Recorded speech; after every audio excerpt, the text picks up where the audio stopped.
যার শেষ কথা হবে, যে ব্যক্তির শেষ কথা হবে লা ইলাহা ইল্লাল্লাহ, অর্থাৎ মৃত্যুর সময় কালিমা নসিব হবে, কালিমা পড়তে পড়তে যার জান বের হবে, কালিমা পড়তে পড়তে যার মৃত্যু হবে, ওই ব্যক্তি তার ঠিকানাকে জান্নাত বানিয়ে নিল। সুবহানাল্লাহ। আল্লাহ নবী সাল্লাল্লাহু আলাইহি ওয়াসাল্লাম বলেন, আবু দাউদ শরীফের 1316 নম্বর হাদিস, قال رسول الله صلى الله عليه وسلم من كان آخر كلامه لا إله إلا الله دخل الجنة।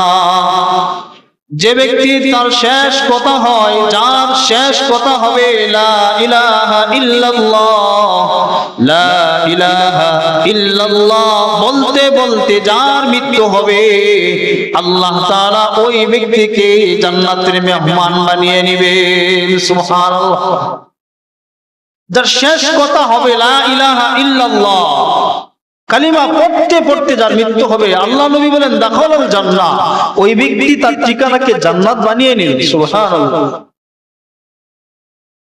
তো আমরা আল্লাহ তাআলার কাছে চাই, আল্লাহ আমাদের মৃত্যুটা যেন কালিমা পড়তে পড়তে হয়। আল্লাহ আমাদের সকলকে কবুল করুন, সকলে বলে আমিন।